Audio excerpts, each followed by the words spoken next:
شكرا لك عبد العزيز. إذا ألف مبروك لفريق الاتحاد، هارد لك لفريق الرياض إلى جانب نغولو كانتي صاحب الهدف. نغولو, first of all, congratulations. It was very difficult game, I think. How do you feel about the game in general? Yeah, I think it was a difficult game.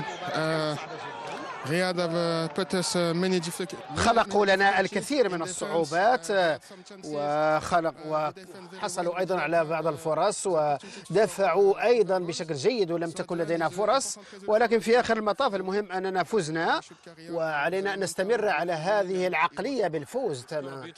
سجلت هدفا جميلا والفريق حافظ على نظافة شباكه، هذا شيء يمكن أن يجعلنا فخورين.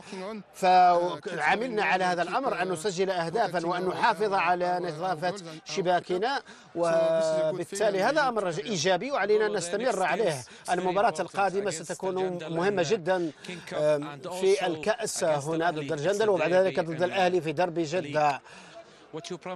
ماذا تعد المشجعين في هاتين المباراتين المهمتين؟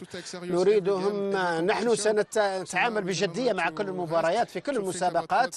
الآن سنفكر فيما يمكننا أن نحسن من أدائنا فيه ونستعد للمباراة الجندل. شكرا لنغولو كانتي متحدثا عن هذا الانتصار للفريق الاتحادي. يعود بالكلمة والصورة إليك عبد العزيز.